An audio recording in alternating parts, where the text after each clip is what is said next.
Hey, Fat Dad Nation, it is time for a throwback episode. This one is targeting Cobia with Captain Joey Leggio, who was a guest on this show originally in September 12th, 2022. We're going to talk about targeting Cobia off of the coast of New York. One quick note, Captain Leggio is currently recovering right now from a prop strike where he went overboard, was struck by the prop. He's recovering right now. There is a GoFundMe linked in this podcast. So if you can, jump in there, throw a couple dollars towards him. It's going to be a long recovery. And obviously, he's not able to be on the water working right now. So help him and his family out. And we're hoping to have Captain Leggio back on the show very soon. So here we go. You have to capitalize on it. You might get that one chance to get it.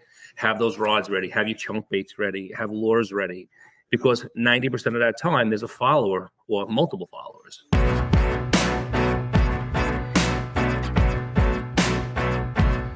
Hello, welcome to the Fat Dad Fishing Show live stream and podcast.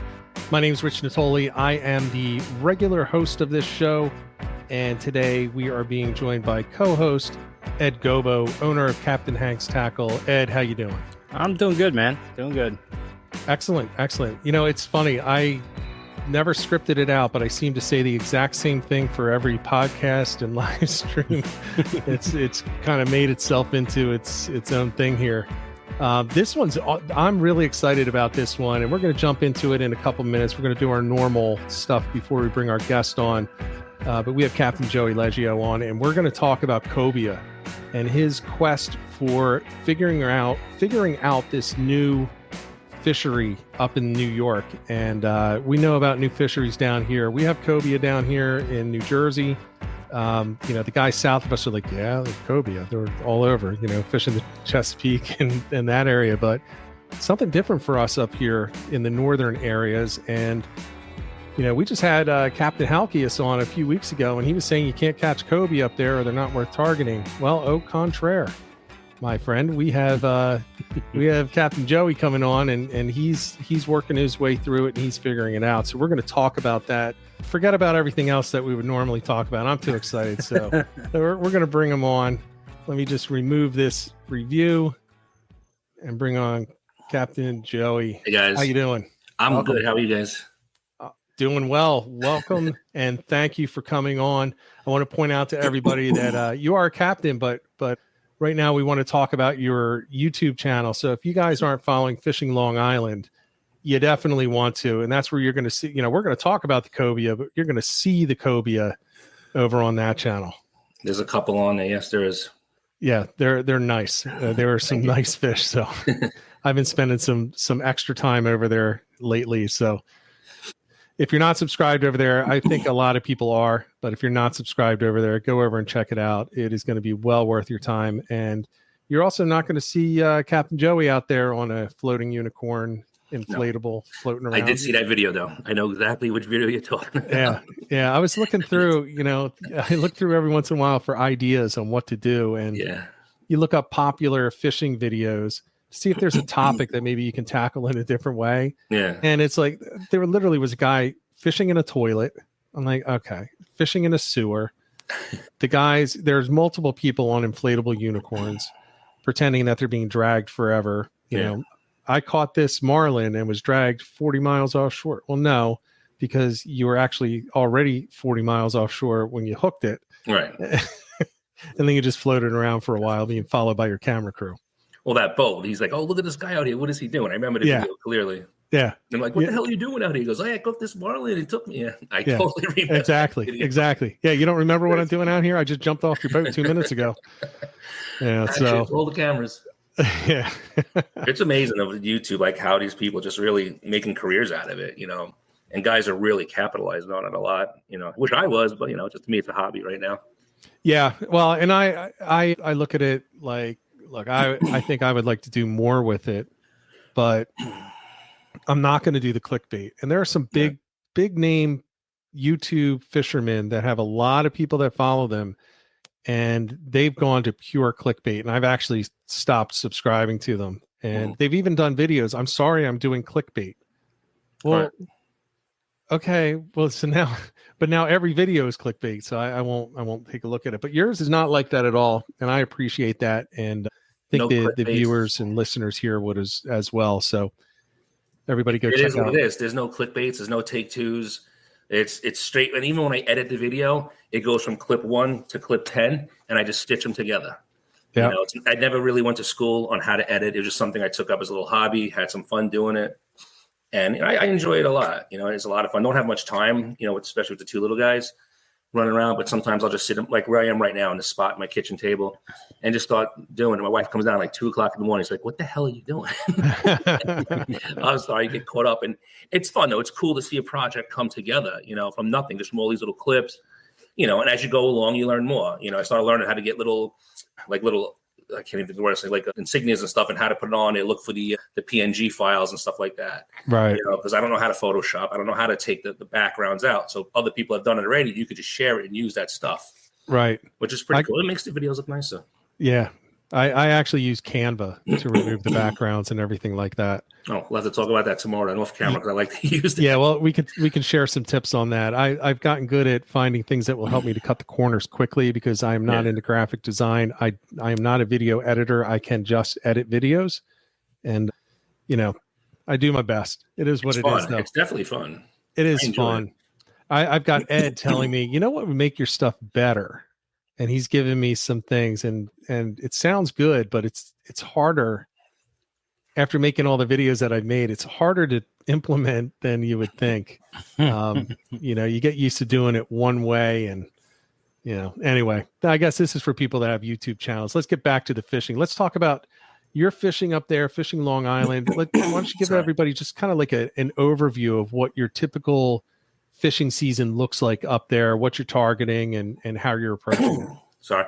Well, basically, we're starting off with, we used to start sorry about that. We used to start off with flounder, but who catches flounders anymore? It's such a rarity to catch them. And we used to have a great fishery. We would head over basically to Raritan Bay. Anywhere over there, Coney Island Flats was a great spot. But that fishery has completely died. Then they gave us black fishing, starting April 1st. Another thing, it's kind of tough. The water's still cold, but we get out there, we'll catch a couple fish, we get some codfish. And then from there, it's a striped bass. And then from there, everything starts opening, the fluke and everything. And that's how it was. And we noticed that the striped bass fishery started slowing down by us.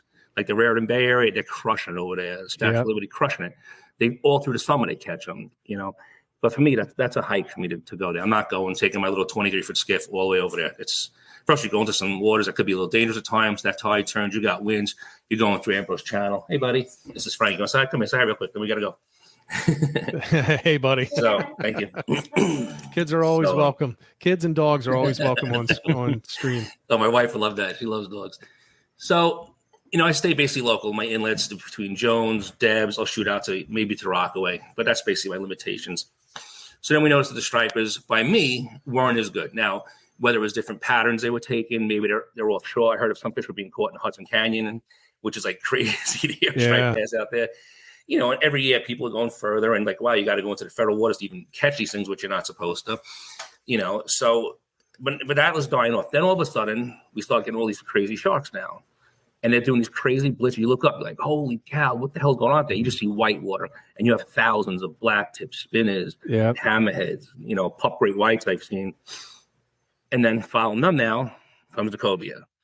So once you start seeing those sharks, those fish, those cobia are right there on their tail. And I now find myself just trying to target them. And it's like an addiction. It's crazy. It's like you can't stop. Well, they're there, right? So I have this crazy addiction for hunting for redfish in New Jersey. So I know they're there, but I haven't caught them, which makes it even more difficult. So you at least have a crazy addiction that's based in some kind of truth and reality. Whereas I'm out there chasing redfish. I was out with Ed last week, and I think he was looking at me at the end of the day like, dude, just reel in. Let's just get back to the launch. Let's just get the hell out of here. That was a long day. You might catch one. You might. Look, there was a tarpon that was caught, right? Right. Exactly. I know they're around, and I'm obsessed with trying to find them and trying to figure it out. And Ed was with me, and it was a long day, and I could tell he just wanted to go. I'm like, you can leave if you want. He's like, no, it's fine. Poor guy. But you're having some success. So how was your first year and I want to take everyone through the whole process. So your first year when you decided, look, I'm going to go out and try to catch some cobia off in New York. Well, it's been 2 years now since these fish have been coming here. And I was saying before, like when we were talking, we've always had them here, but it was like such a trophy if you caught one, and it was like, wow, this guy just caught a Cobia, a 20-pounder, 30-pounder. It was a major trophy. There wasn't a lot caught. Last year, there was a good amount of fish came in. Last year, I didn't catch any, landed. I had 2 hooked, like I was saying. I had one on a lure. I lost right away. And then we had, my buddy had one on a bunker, which he lost. Those are the only 2. This year, I changed it up, talked to a couple of my friends, how they were doing things differently. Like my buddy Anthony, he catches a lot of them. Actually, his name is the Cobia King now. And he's out there doing it. He's out there every day. And, he said, I'm sneaking up on him. I'm not going. I was going to the one side of the school, and the wind would push me through it. And I was getting sharks after shark after shark. And it's frustrating because they destroy your gear. You got to retie. I was doing all bright knots. So it's a pain in the ass doing all bright knot with fluoro. Right. On the boat. You're losing snag after snag. It's like just taking $6 and throw them in the water every 2 seconds because the sharks will kill me. So I'm like, what the hell am I doing wrong? How am I not catching these? Why am I just getting these sharks? So I said, all right, I'm going to take what Anthony said, and I'm going to try it. So this year I changed it up a little. So what I did is that you don't want to be downwind of anything except when you're trying to catch cobia. So what we do is what he was saying, go up to the school. Now, I noticed these fish that they don't seem to get frightened, but there's some reason why they're biting when you're not destroying the schools up. So what I did is I would come up, I see which way the wind's blowing, try to see which way these schools are swimming, and come up on the back side of them. Now, another thing I did is I watch a lot of videos where cobias are, Virginia, Florida. Like, what are they doing? How are they catching these fish? And I've always noticed, whether it's stingrays, tiger sharks, whatever these fish are following, they're always on the tail end when they're following them. So it kind of made sense. So I go up, and I don't cast into the school. I go as far as I can. I don't care if I'm 100 feet past the school. I'm nowhere near them. There's no splash. There's nothing that's going to frighten the fish if they're on that particular school. So we start reeling in. You start feeling bang, bang. You start feeling them hitting the line. I'll snag one. Now that bait is on the end, but I'm not. I'm on the opposite end. So I might have, a line out. Right. And the bait starts drifting through. Now, I visually saw it with my own eyes when I sight hook one. They know when that bait is injured instantly. So I came up, and the fish actually swam to me on one particular day. And I see a cobia pop. I'm like, holy cow. And they excite you so much. And I still go crazy like it was my first one when I see right. One. So I'm like, holy shit, there's a cobia. So I'm on the other end of the school. I snag a bunker. The second I snag this bunker, I swear to you, this fish like honed in on is zoom, shot to it. And boom, I had it on. And I ended up losing the fish right next to the boat too. But I was like, holy cow, like how did he know that fish was injured? So, and it was so far away. It's literally on the other side of this bunker school. So they know that. Also, my tackle, I do try different pounds. I go like a 40-pound test, fluoro, a 50, and a 60. I haven't gone over 60. I was trying to do mostly 60 because of the sharks. Right. But sometimes I'm using 40. But I've always been using the fluoro too. I like the fluoro. It's stronger. It's more, abrasive resistance and stuff, for it. Now, let me ask you, cobia, they're migratory, right? So what is the process of actually finding them? Like, does somebody just say, oh, they're here? Like they'll go out and see them one day, or like because I've seen like boats down south, they have these giant towers on them and they're like searching the water. I mean, you don't have a giant tower on your boat, correct? No, I don't have a giant tower at all. So, I not to get specific, but get, just the idea of how you find them. I think they're on the tails of the sharks. I think once you get those blacktips and spinners up here, I think they're right there with them. We get a lot of the cow nose rays. They're on the tails of the cow nose too. You'll see them sometimes. If you see those big, huge schools of cow nose, you'll see some cobias following them too. Not on everyone, but you try to look. Like I tried structure this year. I tried something different to see. And we shot out offshore to see some of the structure that was out there and say, maybe it'll be there. And we were casting bunkers. We didn't get touched, but you know what? It's an experiment. And if I would have scored, it would have been the hero that day. It would have been great. But I didn't. But listen, you don't know until you try it. Take what these guys are doing down in Virginia. Take what these guys are doing in Florida, Carolinas, whatever it is. And let's mimic it up here because we do have the fish now coming up here. Now we got to try to get them. One of the things we were talking about is that instead of using the bunkers, getting the sharks, why not get blue claw crabs? Go the night before, catch a bunch of blue claw crabs, and maybe you won't get the sharks at that point. Maybe you will just target the cobia. I didn't do that this year, but next year that's something now I'm going to implement and try it and see if that will help me out a little too. So you're always thinking, always trying to change your game. And one of the things about fishing, and I don't care what anybody says, you're never going to stop learning.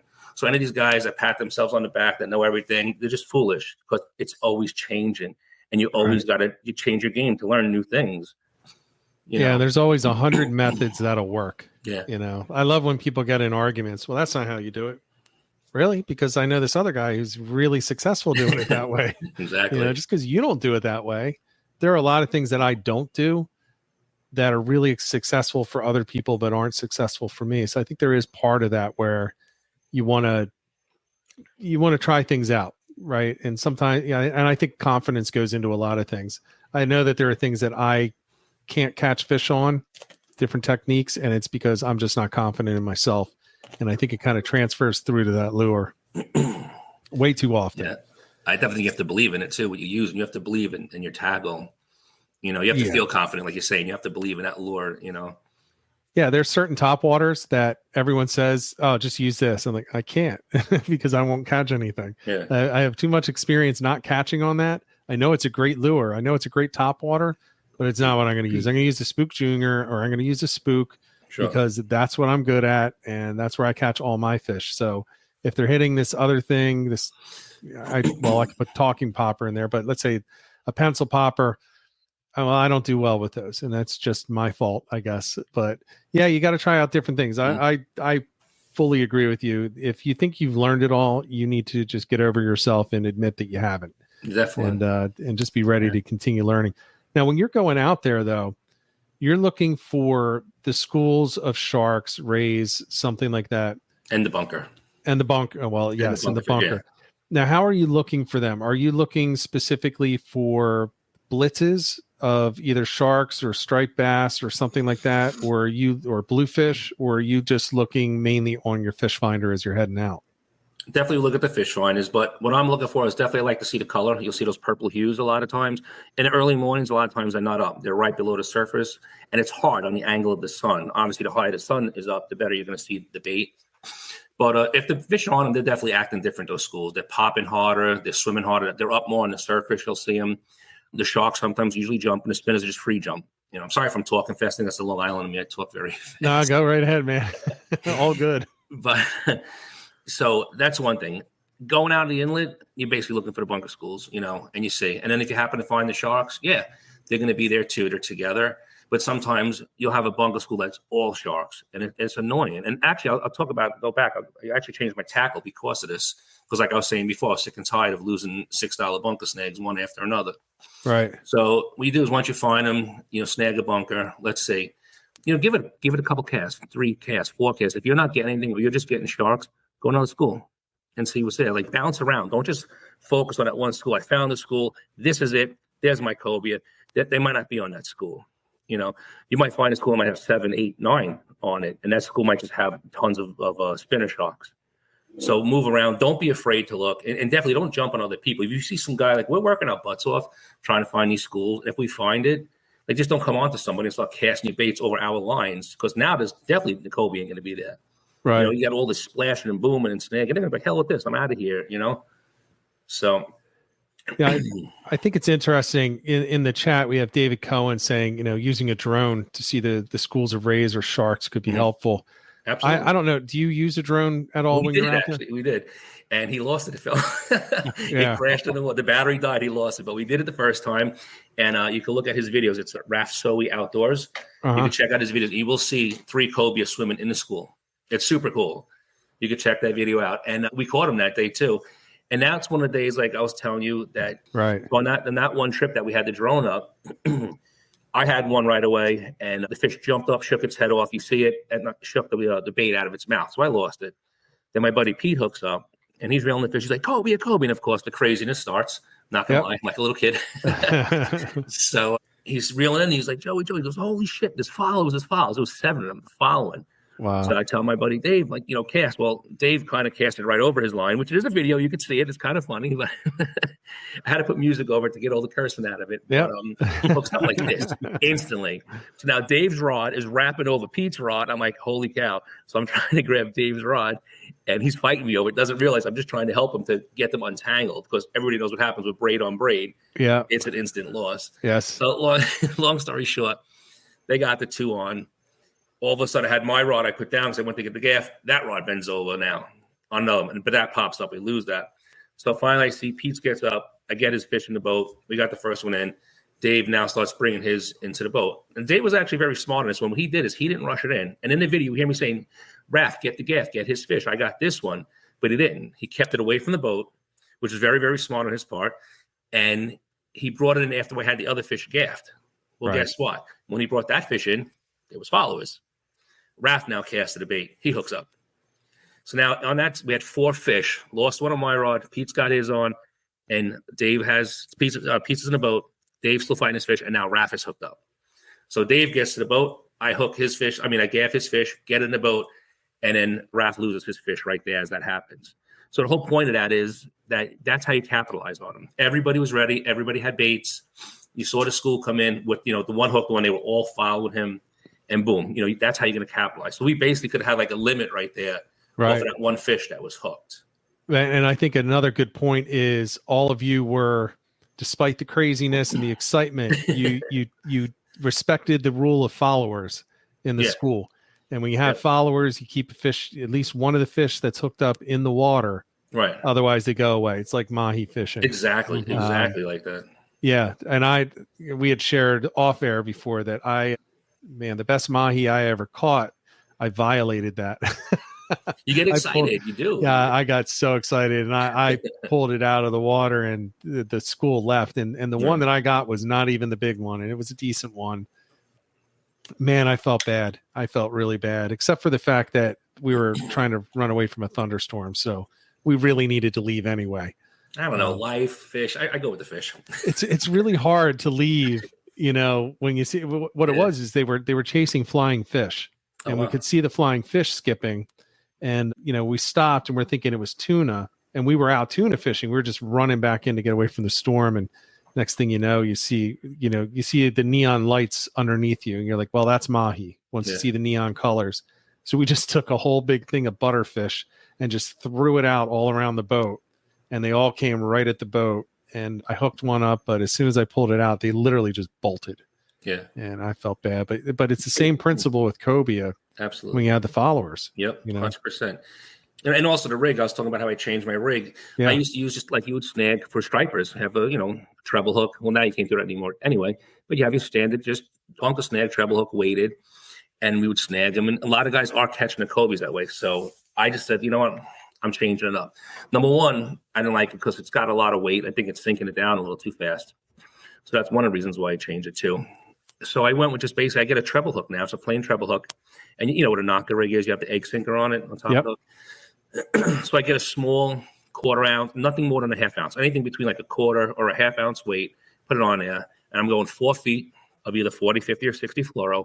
And now I'm using a swivel for 2 reasons. It gives you something to grab to hold on to in case you do have sharks. All right. It's a lot quicker to tie if, you have the sharks. Instead of having to start doing all brights on the boat, there's excitement, your fingers are wet. It's made it so much easier. And it's just, number one, you're saving a lot of money when you're losing them to the sharks. Now you're just losing the treble hook. You can usually get the weight to slide back up to your hand and snip it off. Right. But I definitely think that rig that I've been using is definitely helping me out quite a bit with that. And I just think the fish are swimming a little better. It has that weight now. Instead of it being on them, maybe it's pulling down a little, making them swim a little different. Right. Because those fish are known if that fish is injured, something's going on. And actually, another trick we could do, if your fish now is snagged and you haven't gotten a hit, and now he just becomes part of the school again, what you could do is take your rod and just like pop it like this a couple times, and it dispersed the bait that's there. And now the only thing that's left is that one fish with the hook in it that's injured. Just sitting out there all in the open, looking injured. Right. So, and that's another thing that could help you too. So eventually, the fish gets hooked, they run, they come back together and they swim. And you'll see your bunker start swimming back to the school. Let them run back into the school and just pop it, and you literally will see the bait go. So away from it. Since we're on the topic of baits and tackle and stuff, Mike Mara is asking, do you like using the bucktails with the long tails that are made for cobia? I think he's talking about the flare hawks. Yeah, I know. That's what I thought he was talking about. Are you using artificials, or are you mostly bunker and live bait? Bunkers, but my rod that I have ready to fire in case someone else has one, I have it's a gravity tackle, I believe, the big eels he has. I don't know if you ever saw his tackle. Mm-hmm. It's a pretty sick lure, and it swims unbelievable, but it sucks because the freaking bluefish love it as well. Yeah. The second they hit it, it's gone. Just throw the lure away. I've used that. The one I hooked up on the lure, though, at one time was actually an Al Gagg's whippet eel fish, which is another really good lure, a great striper lure. That's the one I actually hooked the fish up on the lure last year, not this year. But bucktails work great. I know people that have caught them with bucktails with a fat cow strip or something to that nature, and work those. And that's all they use down south. Either the flare tails, I think they're called too, like a flare bucktail. They'll use flare hawks, but they're like a synthetic bucktail with like a real long strip down the bottom. They're kind of strange. I think First Light makes those too, right? First Light Tackle, I believe, makes those with the long strip on the back, on the bottom. Yeah, I don't know. Pretty sure. But that's basically have a rod ready, have that bucktail ready, because they'll hit that as well. I like the chunk bait because it's less of a chance of the bunker swimming and getting tangled. It's just basically naturally just flowing, and it goes away. And you don't have to cast right on top of the fish that's hooked. You cast a little behind it, a little above it, or just so get it away from that fish, and they'll just sink and they'll see it. They'll come right to it and eat it. And that's definitely the way to do your best and capitalize on one. So when you find these schools that you're going to start fishing, so it sounds like for the most part, you're going to start off trying to snag some of the bunker and you're going to leave it snagged. And that's how you're starting. Yeah, I guess you're searching with that. Well, first we get a couple in the boat too. We always want to have a couple boats in the bait and in the bait well. This way we're ready in case we do get the one fish. We have other baits that are ready to go. You can cast out a chunk or cast out another livey, which is no problem. Okay. So you do that, you have it on that rig, the knocker rig. I really like that idea with the lighter weights because you're right. As soon as I've never used those bunker snags. Everyone was complaining, well, now you have to switch it to a circle hook for striped bass. I'm like, I did that anyway because I hated having that huge 4 or 5 ounce thing on the rod. I don't like fishing striped bass with rods that heavy unless I absolutely have to. But I like the idea of using that lighter treble and that lighter, but how are you fishing it? So you snag it up. Are you just letting it go, or are you trying to get it down below the school of bunker, or are you kind of moving it out to the outside, or are you just letting it go? I'm letting it do its thing and just trying to make it act erratic by popping a rod here and there. Okay. Trying to make it look different than all the others and let the fish know it's injured. Okay. All right, so it's not one of these like weak fish get below the school and they'll be sitting down there. It's going to be anywhere on the periphery, maybe underneath, but you're generally sounds to me like you're generally up top. Up top or a few feet below. I noticed that when I was fishing the other way, I would go up above the school and then have it drifting through the prior year. I would take like a 3-way, with a leader and a heavy sink and drop it down to the bottom and just caught sharks every single time. Shark. Not saying it's not going to work. It might work. It hasn't worked for me. Right. So it was always a shark in that. Well, to your point, sharks do sit underneath any bait school that's getting blitzed because they can just grab everything that comes down, all the heads and all the tails. Scraps.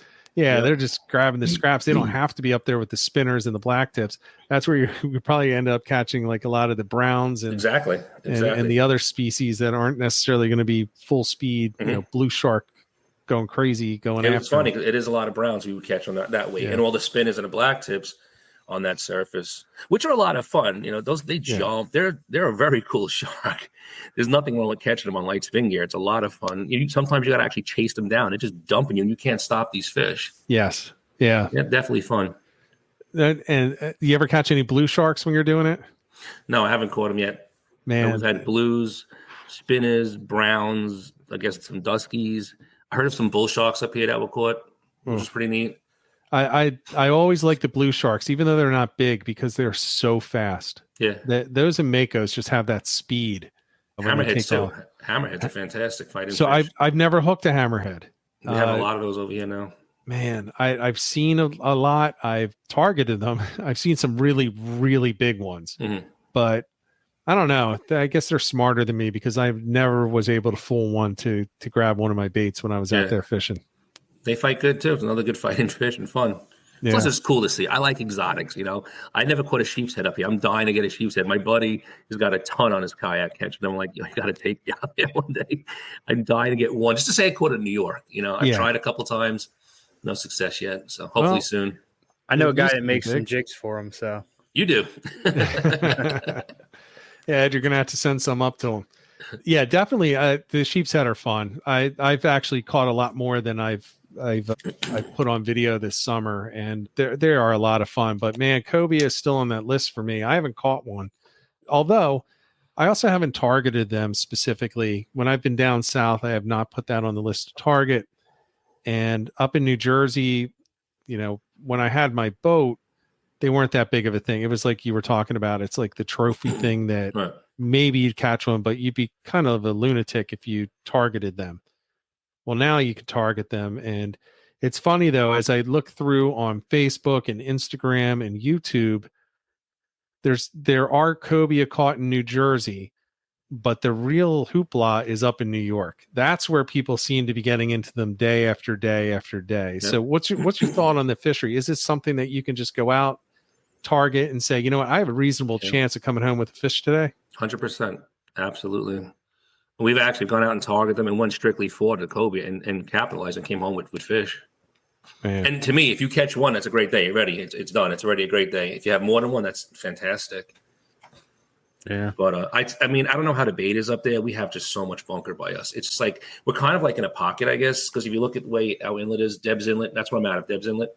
Okay. And then you have Jones to the east, and you have Rockaway Inlet to the right there, to the west. And it just seems like it's like almost like a little elbow if you look at it. And maybe the bait's just getting stacked in there, and that's why all that fish is just boom, they come in, and it's just sitting there. I don't know. I don't know why they come in. That's kind of my theory for why Atlantic City seems to get the cobia and the bigger stripers than, you know, the Brigantine, Atlantic City areas, because you also have that kind of little alcove there where, you know, the state takes a different direction at that point. And I don't know if it's true or not, but you and I are thinking the same thing. It could hold the bait there for some reason. There's a reason why, you know, the fish are in that area.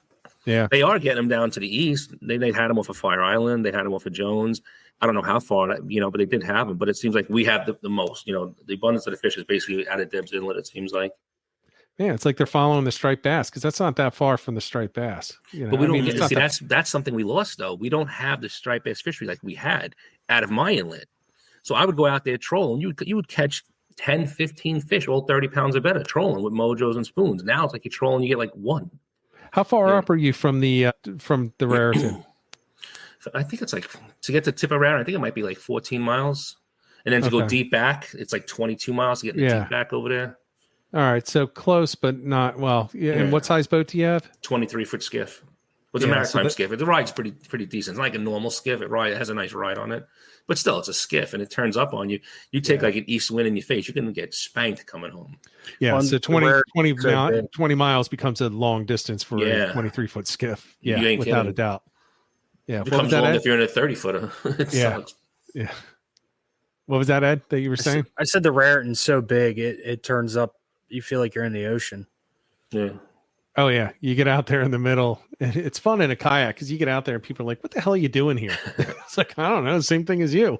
But, man, it can get bad quick, though. You know, you get that east wind coming in or really east-northeast, and all of a sudden that swell starts pushing in on the outgoing.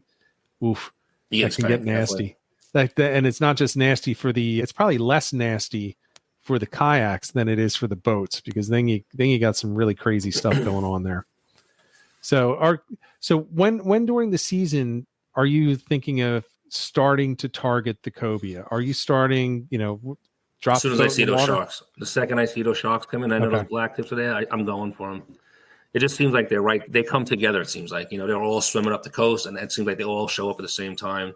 Again, I'm no master at this. I only have basically now 2 years of experience doing this. Right. So that would be my theory. And every year you're going to learn something new about them, what's going on with them. But that's what I found out so far. And when did that start? Did that start this year around July? Was it July? It might have even been June they started coming. I have to look back on. Okay. My log is my Facebook. I look back at my pictures on Facebook. Yeah. I hear. I'm trying to think.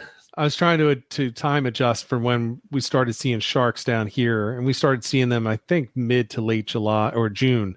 So I was thinking maybe it's a little longer before we went a couple 100 miles north. But again, anything near that Raritan is just different. I don't know what it is about the Raritan right now. It used to be the Delaware Bay. You just had this awesome fishery, within 20, 30 miles of that. Now that's gone. Now it's up in the Raritan. They crush the bass over there. It's amazing the bass fishery they have there. And like I said, all through the summer. And even, you can go out there today and still kill them. My buddy was on the Gypsy the other day, and they shot up there into New York Harbor, and they limit out on the boat on stripers midsummer, Yeah. It's pretty cool. I almost feel like the fish that were plentiful in the south are moving further north, and then the further south, the exotics, the cobia, the reds, the specks, like they're starting to slide up. Like, I feel like everything's starting to move north. It's like with a new North Carolina now in Long Island. It's because it's like all that North Carolina fishing is coming this way now. That's not a bad thing. There's been kingfish caught by us too. I haven't caught one yet, but people catching kingfish, like that's pretty awesome. To catch a kingfish in Long Island, that's awesome. We're talking northern kings or mackerel? No, mackerel, the real kings. Okay. Yeah, okay. The northern kings we catch all the time, but no, the real stuff. That would be cool. amazing. Yeah, that would be amazing. Cool. Come up. I could deal with a little global warming for that. I think the seasons are shifting. That's what I think. I definitely think the seasons, like April is horrible now. April's an extension of the winter. Yet October, December, it's pretty damn nice. Yeah, I think definitely like a season shift. December, I was out fishing in my kayak in a t-shirt. The water was like 60 degrees. Maybe not in our lifetime, but December might be the new August. Who knows? Yeah, really. Yeah, last season we were tog fishing in December, actually it was right before Christmas. And we were out there, and I think you might have had a t-shirt on, Ed, but I think I threw a sweatshirt on because I thought I should, but kind of regretted it. No, that's when you put your dry suit on, and I laughed at you for it. Well, the water was still getting a little water was getting down there, right? No, look, I don't put a dry suit on unless I think it's a bit of a concern. April's freezing. That's why I know. April, it's like you don't even want to put your boat in the water anymore in April. It's like, why bother? Dude, try launching a kayak in that water. It's freezing because your feet are getting wet. And I'm not one of those guys that wears waterproof boots and everything. I'm like jumping in with like regular shoes on and getting my feet wet every time. Oh my God. I just want to cry. It's so cold. I can imagine. So cold. I should just invest in the bigger boots. All right. So when do you think that the Cobia are going to leave though? That's a question that we've had in there a couple of times. So you see them, let's say June-ish, they're going to show up around the time that the sharks start moving in, and they're going to be around the bunker pods. When are you going to look at them to start leaving? I think they're already starting to leave. And I know one was my buddy had one. He was actually tuna fishing, and he had a Cobia on the tuna rod, and that was, I'm guessing, 6 days ago that he had that one. But other than that, I haven't. Like I only get out one day a week, just so you guys know that. I'm not fishing like a lot. I'm a stay-at-home dad. I have my two little boys with me, so I'm getting out one day a week. But I'm guessing 6 days ago. I have not been out to know. I don't think I would target them anymore unless I was just coming home and sort of bunker school. Maybe I would just cast on to see if anything was sitting there. I don't think I would actually go out and target them at this point. I think they're definitely heading back down to Virginia and all that stuff. So we probably have a few more weeks in New Jersey, down here in Delaware. We have people in New Jersey, Delaware, and Maryland actually that watch the stream and listen to the podcast. So we probably have a little bit of time down here. I would think so, yeah. Yeah, you might want to just kind of start wrapping it up, maybe get out a couple of times to give it a go up in New York. How far north have you heard of people catching them? How far north in New York? I haven't seen anything north of New York. Maybe like in the Montauk area, there might have been one or two, or the Hamptons, maybe. I thought I read somewhere, but that's all I heard of. I haven't seen anything else. Okay. And I like a couple of guys that I target them every day that I call them up, and I really haven't caught any. So to me, that's definitely dwindling down. Okay. I mean, these guys are out there every day. They'll go before work in the morning. They're out there for a couple of hours. And they had some numbers. They caught a lot of fish. These guys, way more than I caught. And for them to not be catching, it's not like these guys just said, "Oh, I'm just going to go give a whirl." These guys have caught plenty to know. Yeah. So I would definitely think that definitely on the way out. I'm not saying you won't catch one. Still I'm sure there's plenty around, but not like it was. That's for sure. Yeah. Well, I had the philosophy: if you can get out there and you just want to, just give it a go. Like Ed, when we went out this weekend, I was like, is it even really worth going? Because the conditions weren't going to be great after all the storms and everything. I was like, yeah, why not? I mean, I wasn't doing anything. I wasn't disappointed we went though, man, because that one creek that I found was really cool. Oh, yes. Worth the exploration. Yeah, we did a little exploring. Had a big shark come through in the flat in about a foot of water, and we didn't know what it was. It was big. We didn't know what it was. Just saw the puff of all the mud flying up. And I had to go back on video and slow it down and colorize the video to get the shape of it. Very clearly a dorsal fin on there. We thought it might have been something else, but it was definitely a shark that got spooked. That's definitely a little scary in the kayak. Yeah, it's fun. We've had a lot of sharks. We've had a lot of sharks in the backwater. and in the flats too. I'm talking, 4 feet down to 1 foot.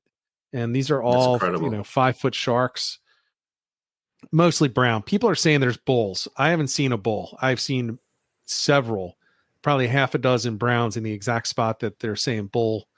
So I'm guessing maybe they're misidentifying. I seen two. I know for a fact 2 up here in Long Island. My buddy Steve had one, and I forget who the other guy had one, but Steve definitely had one. He's sending pictures. I'm like, holy shit, that's a bull shark, dude. He definitely had one, 100%. That would be fun. I've never caught a bull shark. Actually, no, I caught him in the Bahamas, but never up here. Yeah. But, no, it's crazy. Maybe they are back there. I'm decent at identifying sharks, and I'm saying they're sandbars, so they're browns, but yeah, a thresher. It's a thresher. They're really hard to identify, though. In fairness to everybody, sharks are not easy to identify, even for experts. There are certain things that it's definitely a blacktip. Are you sure? Because you can't see its belly. You can't see underneath, so you're not 100% sure. So, in fairness, I'll just say that I'm doubtful that it was a bull shark, but I actually just put a picture on my Instagram account that shows a difference between a spinner and a black tip. Blacktop. I'm in mercenary now. So it's pretty funny that the black tip shark, actually, its anal fin is white and the spinner has the black tip on it, which is crazy because you would think totally the opposite. Yeah. But that's really the only way that you can tell them apart, right? Their fins, they're the pec fins. Yeah. I think it's almost like between a yellowfin and a bluefin where they'll touch the fin on the back, the dorsal. Oh, okay. I think one, I'd have to look at the picture again. One actually touches it, and the other one's shy of touching it. See, that's why I say it's so hard to identify it, because that's where you really, for me, I need a side by side, right? Yeah, but who's going to want to touch and take its fin and push it to the side to see if it's going to touch the right? You'd be like that guy that lost his pinky or something. That was another video that went viral. Oh my God, that guy! I saw that. He did that with the kid. But it's right in front of his kid too. That's insane. I just wanted to look real quick and see something real fast. While you're looking that up, I'll tell you, I was out fishing with my brother-in-law it was probably a decade ago, and we're out fishing on my boat, and we were fluke fishing, but I threw out a half a bluefish on a rod, and I let it sit on the bottom, and ended up pulling in a nice sized brown shark. My brother-in-law wasn't thinking. He just reaches over, grabs it like it's a big dogfish, and is holding it up right next to his face. And I was like, it has teeth. He turns around and he's staring right at its teeth. And you know how strong he just dropped that Picture thing right here. Oh my God. He was like, oh, he threw that. That's right scary, back because that gets you there. You're on a boat, you're done. If you cut that, you're done. I'm gonna try this. Let's see if this works. You see him? Yep. So now, if you could see, look at the black tip. It's got a white tip, and the spinner actually has the black. So that's the only way that I know. I knew how to tell the difference between the two, really. And now look at the fins here. I don't know if you can see it over here. I can't see what I'm doing. You can see how the fins are closer to the dorsal. Yeah. On the black tip, whereas the spinner, the dorsal's further back. Okay. So. And that, ladies and gentlemen, is why it's very difficult to discern the difference between sharks while they're in the water. Unless it's a hammerhead. Yeah, that you can tell. Yeah, you can tell the hammerheads and the bonnet head and the bonnets, but otherwise, yeah, it's difficult. All right, so we got the cobia moving out. So what's your plan going to be for the, you're switching off of that. Are you going to be switching over to blackfish primarily at this point? Not yet. That doesn't start till October 15th. I'm a big bottom fishing guy. I love bottom fishing, so I'm happy catching sea bass, porgies. Right now, you get the fluke setting up on all the wrecks, so that's always nice. You get some nice big fluke. Actually, one of the things you could do is if you get in the bagals, take that bagal, a little bagal fish, take that, pop it on a hook, drop it straight down. If there's a big fluke over there, they pounce on them. Really? Sea bass, they love them. They love the bagals. So that's a little thing you can do too. I mean, just again, bycatch. You're sitting there, you're catching bagals, take one, throw on a hook, toss it out. Why not? We're what like you got to lose? We're like from different worlds. I've never caught a porgy. I've only caught maybe 5 burgal in my life, all by accident. Mm-hmm. The first one that I ever caught, I foul hooked, and a big sea bass ended up taking it. So it was like I was snag fishing, and a nice keeper size sea bass on a party boat. And after that, just random foul hooks. Never caught a burgal. Well, I'll tell you nothing. Speaking about sea bass, if you catch a burgal or cunner, fillet it. And if you're sea bass fishing, take that fillet and just one time, put it through the hook and put it on you have a high-low, put it on the top hook. Yeah. And just let that flutter. And usually you get some big sea bass on that too. I'll have to do Just that. from the fillet. I think I have to do. I need to do more fishing where I'm targeting this kind of stuff. I've never targeted. Porgy is one thing that I really want to go after because everyone keeps telling me pound for pound, great fight in these fish for light tackle, and I've never caught one in my life. Also great for tacos. They make awesome fish tacos. See, that works for me. That's why we're fat dads. Yeah, exactly. That's what we do. We like it. Yeah. So I'm into that. All right, Yeah, so you're gonna be looking at the bottom fishing, and then you're gonna switch over to the blackfish. Are you gonna be fishing the migration for the striped bass at all? Yes. No, what I do is I used to do a lot of combo trips. So I wouldn't do the bass first only because you can't have bass in possession in federal waters. So for me to start with the bass and then go to blackfish, and now I'm like, oh my God, I'm 5 miles off. You're getting a lot of trouble.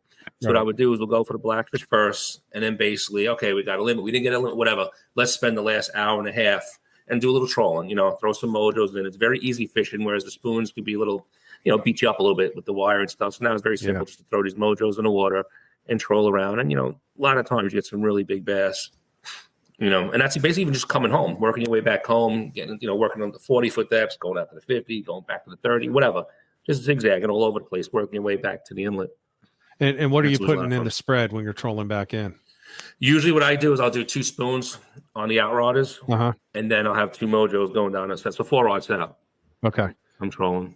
Okay. Are you using those really big spoons or are you using the more traditional? I have the Tony Margers I use are great. Okay. I like to use the Tony Margers when you're trolling with the mojos because the Tony Marger spoon requires a little bit less speed to get it to work properly. Now, if you go to the TGTs, the reliables, that's a little bit of a faster speed.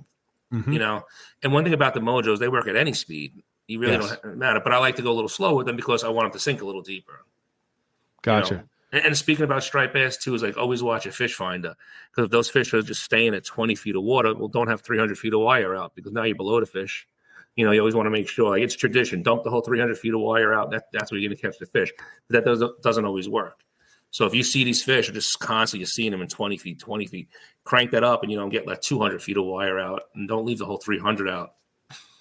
I think a lot of people don't understand how to determine how deep their baits are getting. So they just kind of let it out until it looks a certain distance off the back, and they're not really quite sure.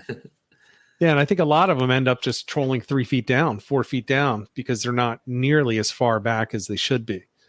Well, also, too, when you're letting out your spoons, so a spoon, it's basically like this. So now if you're holding any type of pressure on it, it's kind of riding like a boat, Yeah. Because it has that little rounded bottom.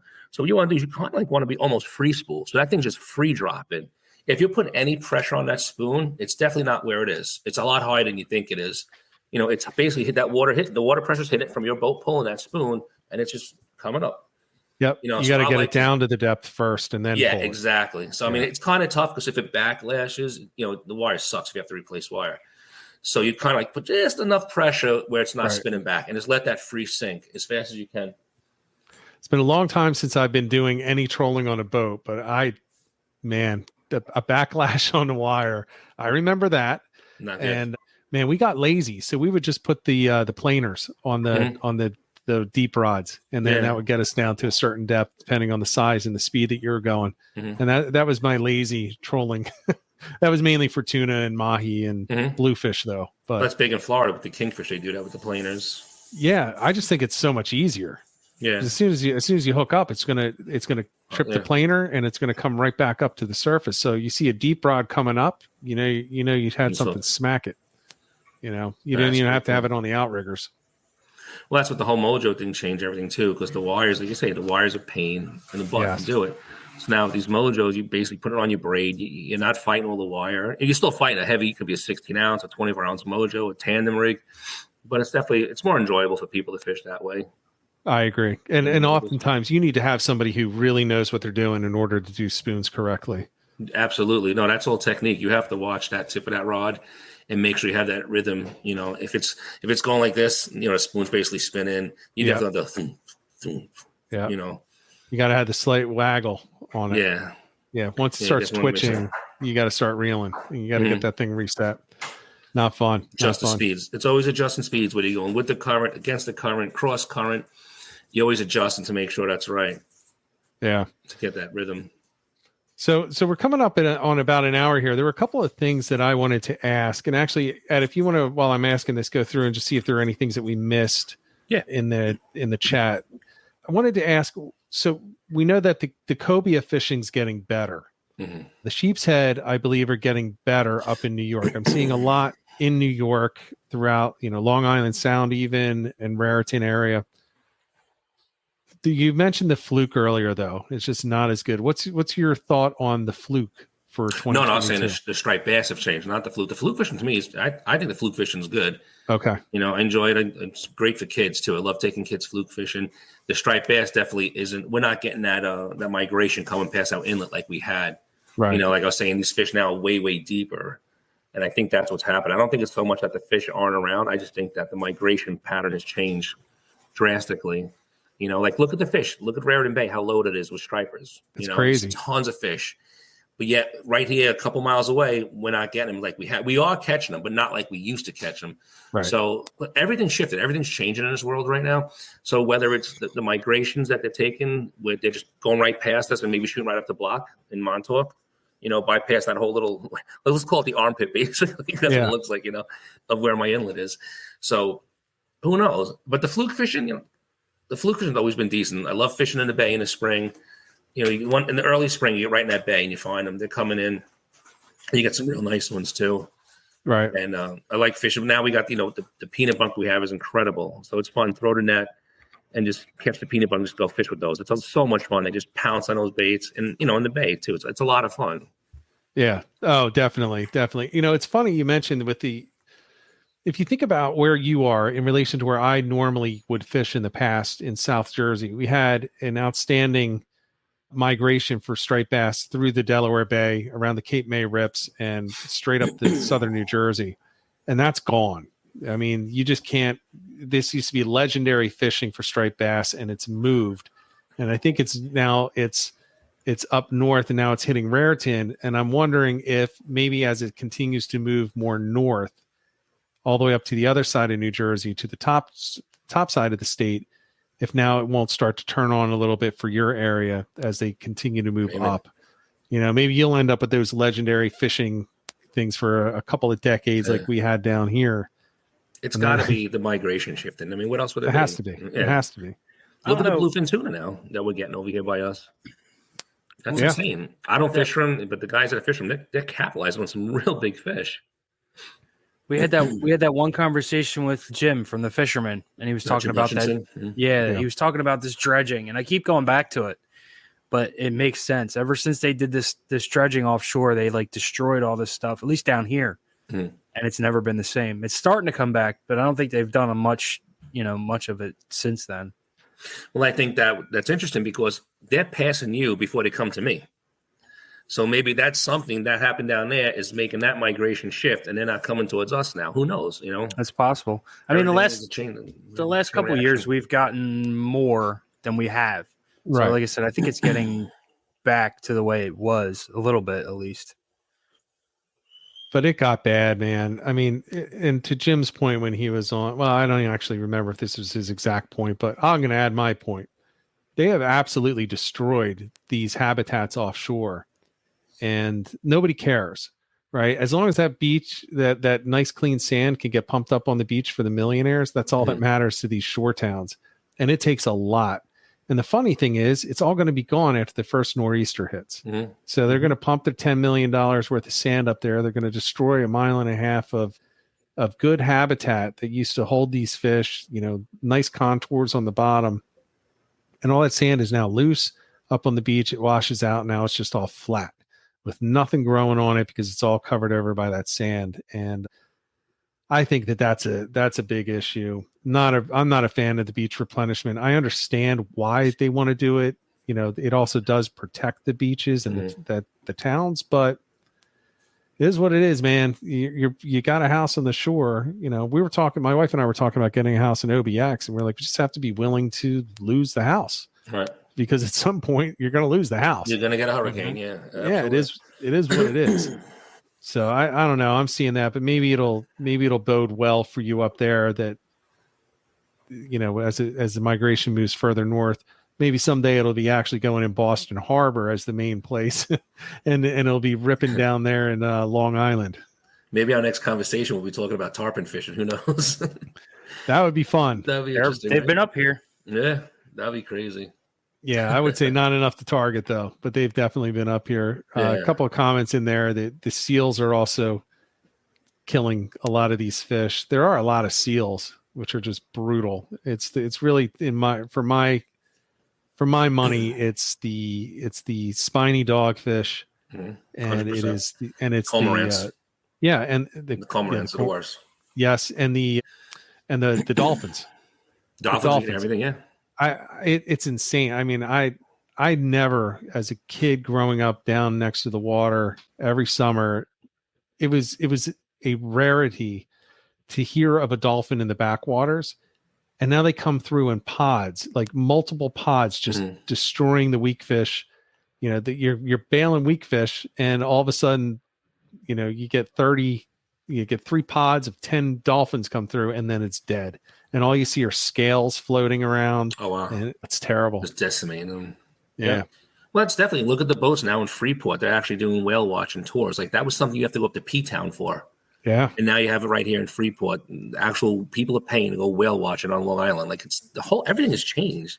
Yeah. The bunker has a big part of it. Since they stopped the seine net, and the amount of bait that we have here is insane. There's so much bait. You always have bait. My backyard right now is a bait throw. I can go on my boat right now, throw my cast net, and I'll have bunker for bait. It's all over the place in my canal. So that was one of the things that was driving Ed and I crazy when we were out this weekend, was there was so much bait that you couldn't tell if there was anything on it. So it was like, all right, well, let's fish this mullet. Okay. We fished that mullet, and then 30 yards, you're still fishing that, you still see it there. Yeah. But then 30 yards away, mullet busts somewhere, you know, it starts busting. So you're casting there, and it's like, well, there's nothing on that. And we were bouncing. We must have bounced around like a couple hundred large schools of peanut bunker and mullet in the backwaters in that one day. It was exhausting. Finger mullet, those little guys. Yeah. Those are good things. Yeah, I like those. Yeah, those are the ones that you want to net. Those make great live. That's great bait. Yeah. Yeah. That's a good fluke bait too, a mullet. That's awesome bait. It is. I wish I would have brought my net. I actually didn't know where my cast net was, and I just found it. So I gotta go out and practice again. I haven't thrown it in a few years. They're a great thing to have. You get so much bait with those things. So Ed, were there any questions that we missed up to this point? I think we pretty much touched on everything. You know, selfless promotion here. KB gave me a shout out, which thank you, buddy. Other than that, I think we pretty much touched on a lot of the questions that we had in there. Okay. All right. I have one more thing, Joey, to ask you, and that's about blackfish. So once you move over to that, what's your approach going to be as you know, I don't know how late you're going to keep your boat in the water. I don't know if you're going to just fish other boats later in the season, if you're going to go further offshore, or what it is. But what's your plan for this fall and winter for blackfish? Basically, I'm fishing as long as I can on my boat. I don't really like taking my boat over to 17 fathoms and stuff. Again, it's small, it's cold. So I'm staying all the local reefs, you know, Rockaway, McAllister, AB Reef. Those are the spots I'm hitting. I blackfish a little different than everybody else, I think. I don't like to be on the structure. Personally, I like to be next to the structure. Right. You know, I can't stand retying rigs, obviously. So I always go, I like to get as close as I possibly can without being on top of it. And I can see it on the machine, but, you know, your scope's coming down. So I like to fish edges of any type of rock pile, wreck, whatever it may be. I feel that the bigger fish are down there too. I do, if it's a nasty, like a couple days and the bottom's all turned up, then I'll go on top of what we have, as we call it the wall. So this structure, it's like, I guess it's concrete, it might be the belt park where they dumped a tremendous amount. And it comes up 20 feet off the bottom. So now if that bottom's turned up, I'm going to go sit on top of that pile of wreck. And hopefully that 20 feet up might make a difference where that water's a little clearer. Right. Because definitely the blackfish are sight feeders and scent feeders, I believe. But I think sight's a big, you know, part with the blackfish. And anytime you get heavy east winds, it seems, or the swells, it just shuts them down. Right. You know, so that time I'll go, you know, heavy on the structure. But like you make jigs, so it's no big deal for you. But guys that are buying these jigs, you know, how much does a jig cost these days? $3-4 for a blackfish jig? I don't even know. Yeah, a couple of bucks. Yeah, so it's like you're getting snagged like crazy. And those you can get out a little better than the sinkers. Definitely the jigs are a little easier to get out. But as soon as blackfish season opens, I'm going. I love it. I love catching them. I love them getting them on spin gear. It's so much fun, but that's it. As soon as it opens, I'm going. Yeah. But I'll get all the local reefs. Are you using jigs more than you're using rigs then? Yeah, absolutely. It's so much fun.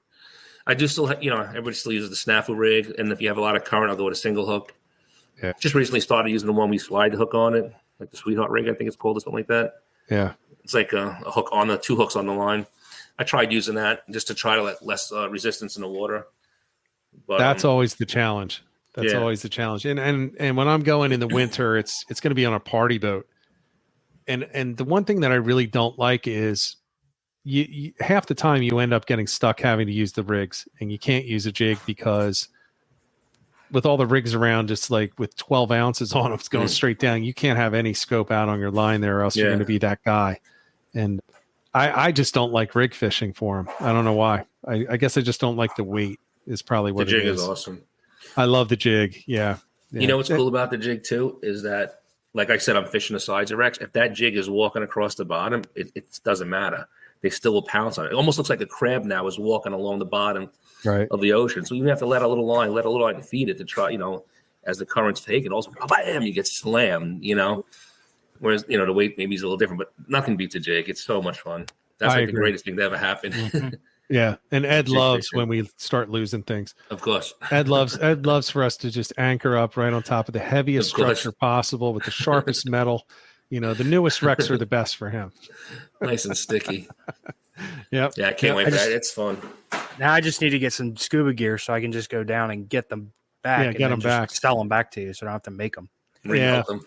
It's fun. It's funny, Joey. There's one bridge that I fished a lot, and there's a piece of rope that hangs about 3 feet below the water line at low tide, but you can see it there. Mm-hmm. And without fail, I'll put one of Ed's jigs on, and I'll be like, I can get around that, and I'll put it down there. And somehow I always hook that damn thing. There must be like 4 pounds of Ed's jigs on that damn piece of rope. And if I just had some scuba gear, I could go down there and get it. I'm going to need those coordinates, Rich. Yeah. there are a lot of jigs on that rope, a lot. And that rope's been there for, I don't know how it's still there. It's been there probably 15 years at this point. Oh. It's just this big, huge, thick nylon rope. So it's stuck there. So yeah, that will get you, and you ain't getting it out. Once that barb goes into the rope, it's definitely not coming out. You get that feeling, you just feel it just bite and sink, and you're like, oh no. It's like when I don't know if you've ever done this, if you've ever buried a 4-wheel drive in the sand. No. Man, it's just the feeling when you bury those tires and you just know you hit the axle and you're done. That's the feeling I get when I hit that rope. So yeah, I'm not a surf fishing guy. Definitely not a surf fishing guy, but I always see the pictures. We see like the BMWs yes. on the beach. I was like, what are you thinking? There's a town down here that had, what is it? It's the Brigantine. They do a calendar of the people that try to go on the beach every year in their 2-wheel drive cars and get stuck. And they do it just every month. Is a picture funny. Of one of these. Joey, they're Teslas, not the trucks, but the cars. So they're bringing an electric car on the beach with 2-wheel drive onto the beach. I mean, with the clearance underneath of just a couple of inches, and they're getting stuck. I don't know if you saw during Sandy, I think it was Sandy, when the parking lot got all the salt water in there and all the Teslas went up with all that salt water hitting the batteries. Corrosion. Yeah. It wipes those wires out. Yeah. And they just all ignited in the middle of the parking lot. There was something like 50 Teslas went up in that one parking lot. And here this guy's trying to drive down into the water. So, well, that was like after Sandy, a lot of these houses went on fire. Because of that, they would put the electricity back on, and all that wire that was, 2 feet, all these outlets, all that wire is corroded, and boom, you turn it on, it sparks out, boom, houses were burning down like crazy after that. Because of it. Yeah, salt water is pretty bad. It's an acid. It's corrosive. Yes. That's why I have to remember to clean my truck every time I drive into it. I only drive into it, not for surf fishing. I don't have any of those permits, just to launch a kayak. Being a fat dad, I don't want to carry 150 or pull a 150-pound kayak fully loaded from the truck down to the water. Yeah. So I back up as close as I can. Ed doesn't want to do that. He's like, screw it. I'm not hurting my truck. He loves his truck a little more than I love mine. The kayak's 150 pounds with everything. Yeah, fully loaded. Wow. Yeah. You have those wheels that go on the bottom, I guess, and you tow it. Yeah.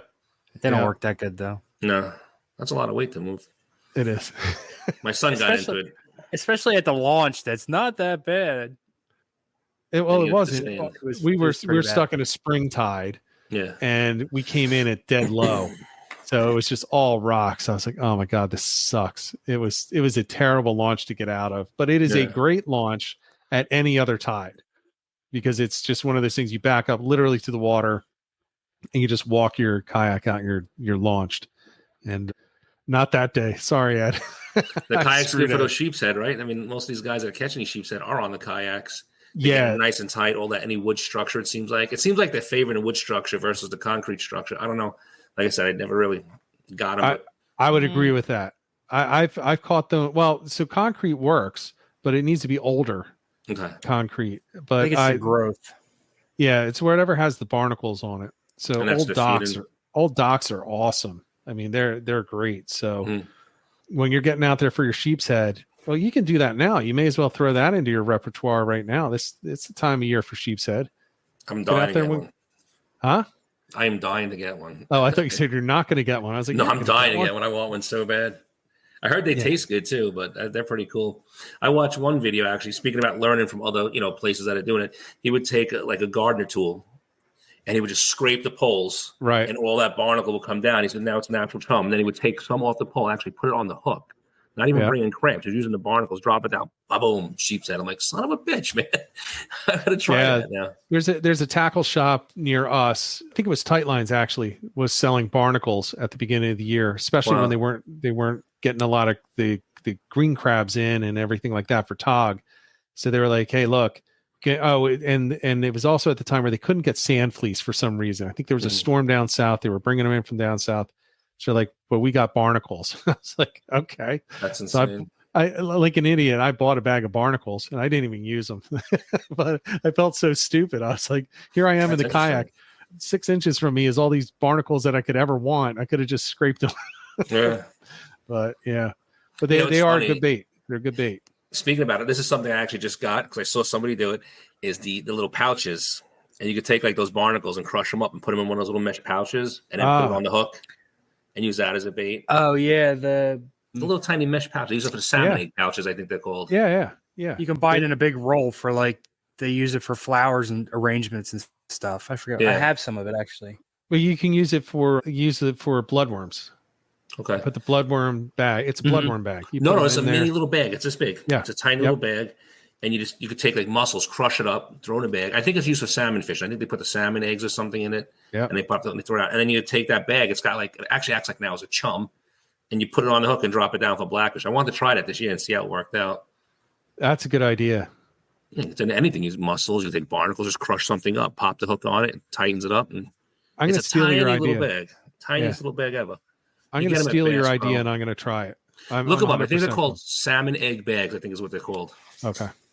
I'm pretty sure that's what it is. Yeah, but again, it's always trying new things. Like who would ever would think of something like that? But you see a video of a guy doing it, I'm like, oh, that looks pretty interesting. Yeah. Let's give that a whirl in New York and see what happens this fall. We'll try it for blackfish. Yeah, I'm going fishing tomorrow based on what somebody sent me a message saying, you should try this.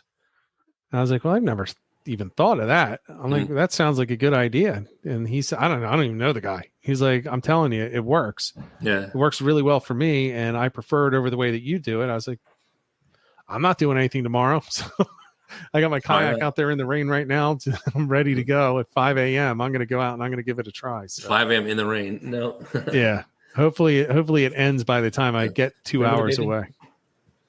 I got my little guy just came downstairs. Hold on. So I got Frankie, and now we have Nicholas over here. Oh, he's throwing his binky. I don't have food for you, buddy. Oh, there's the Lord of the house. That's him. See that? Say hi. Say hi. Oh, just cracked me there. That's the one that runs the household right now, right? Yeah. Future fisherman. Oh, I think he's tangled in me. Yeah. Oh, he loves the kayak. Come here, Frankie. He absolutely loves the kayak right now. All the time. He doesn't want to go on the boat anymore. He's like, I want to go to kayak. Well, he can come down and go out with me and Ed. You want to go fishing with him? Yeah. Yeah. Yeah, we do a lot of that's what we do. Yeah. You can see it's right there. See the kayak? Yeah, there's one behind me. Actually, there's two behind me. Oh, yeah. Yeah, Which one there's is one that on the one? floor. Salty. Yeah, that's the salty, and then next to it, I have a big water. Are those Hobies or not Hobies? Old Towns. Old Towns. Okay, I've heard of Old Towns. Yeah. Yeah, I bought them. So I just bought them a paddle one for now, just to get used to it and try it. Like a $300 kayak at Costco, just to try it. Yeah, that's the way to start. Don't ever get a really good one. Start with the paddle one. Yeah. I actually used a paddle one, an old, what was it? Ocean Kayak Malibu 2. So it was a tandem, but I only used it for me, and I used the extra spot to put all my gear behind me. Okay. I used that for like 20 years. That and another one similar to it. And then I determined, I bought a boat, and then I still used the kayak. And then I was like, you know what? When I get rid of this boat, I'm getting a pedal kayak, and that's what I ended up doing. Yeah, eventually that's what I will get for him once he gets a little older. Yeah. It's, if they're in a hobby, they enjoy it. Like let's do it for them. I'd rather them be doing that than being on video games or something like that. Agreed. I'm all about taking kids fishing. I just want to get them out in the water and get them to the outdoors, and Yeah. get out of here. 100%. Hey, they're always welcome on this stream.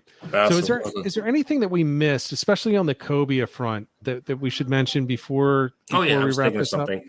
Just basically we were talking about before, like if you snag one of these baits and you stun them, you get them in the gills or something like that, and that bait just spinning, it's sinking. I always like to change those out. You'll know right away if you stun it. There's no movement. It goes straight to the bottom, and it's a dead bait. So if I see that, and also they'll spin because now it's like on a little angle, Right. the snags in it, and they'll spin around. I take that bait and get rid of it right away. But I also don't like throwing baits in the water. I'll throw them in a bucket. 'Cause I always feel like I know what's going to happen. I'm going to take a whole dead bunk. I'm going to throw it in the water. It's going to be a 50-pound cobia. It's going to eat and say, thank you for the offer and see you later. Bye. So I always feel, even with shark fishing, the same thing. I don't like throwing any bait in the water unless it has a hook in it. Yeah. I'll put them in a 5-gallon bucket, and either I'll bring them home and give them to my son to put in the crab trap, or later in the day, then I'll just dump them and get rid of them when I'm done fishing. And it's always, I don't know why, it would just freak me out. If I knew if I threw that bait in the water, there's a fish there that just gobbled it up, and there's no hook in the bait. Yeah, there's no free meals. Yeah, exactly. No free meals on your my boat. Definitely not. So, yeah, with that, so if you feel like, if you stun a bunker, and you know it's dead, just reel it in, get it off the hook, and go back out there. And a lot of times it happens. You're ripping through it. And even with my rig, that's just a treble hook with a tiny little weight. It doesn't matter. You hit them in the gills, you hit them in the head, they're done. They die right away. Yes. And they just spin to the bottom, and that's it. Not saying they won't hit it, but I like to put, everything in my favor as much as I can, like the fluorocarbon leaders and stuff, and whatever. I want to try whatever I can to capitalize. Right. I agree. If you're going to be out there on the water, putting in that time, make sure you make the best use of that time by fishing the smartest. Now, I say that, and anyone who's ever been out fishing with me knows I don't always do it. I'll be out there and I'll have the same gulp bait on for fluke after like 2 hours. I'm like, I should really just take the 13 seconds it takes to change this out and get a fresh one on there. Or just recharge it. You could have that, like a Chinese food container with the juice in it and leave it open. You don't want to spill over the boat. Just drop it in. Every time you go up on a drift, drop it in. Yeah, let it see the juice and take it out. And it's also good because if you're using a bucktail, now the bucktails will filter the juice as well. Right. And I should do that more, and I don't always do it. But yeah, look, we all have limited time out there, and you may as well make the most out of it by fishing smart and fishing the right way. And to your point, a dead bunker getting pulled on a treble does not have anything natural about it. No, and when it's you're spinning. and it's spinning, and you have that school around it, they're not going to go after that crazy spinning fish. That doesn't look wounded. That looks wrong. Right. But you get a snagged bunker. It looks and acts wounded. That's what they're going to go after. So, definitely twitch that rod. If it gets back in that school and you haven't got it, twitch that rod. Let it separate. Let it be the only thing that they're going to see. The only restaurant in town right now, basically, all those fish disperse. Exactly. And they do. They know when it's injured. Like I said, I witnessed that one. It jumped from one side of school to the next and jumped right on my bait that was nowhere near it. And I saw it the second I hooked that fish and snagged it.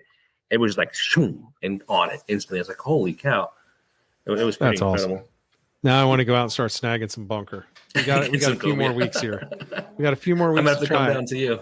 Yeah. I'm gonna have to figure out how to get out there and give it a go. So, Ed, before we go, is there anything you wanted to add in? No, I think we're good. You're all good? Yeah. All right. It was awesome talking with you guys. Well, definitely, you guys ever up in the Long Island area, come to me. We'll go fishing. We'll have some fun, have some laughs. Yeah, I'd love to come up there and head out with you, and let's see if we can work something out with that. I just would like going out and fishing different places with different people. Get different experiences, and like you said, I get to learn when I'm out there on the pick water a with weekend. people. I'm a weekend guy now. I'm officially a weekend warrior. There you go. Welcome to the. I was up until about a month ago, and now that I'm not working, I'm now a weekday.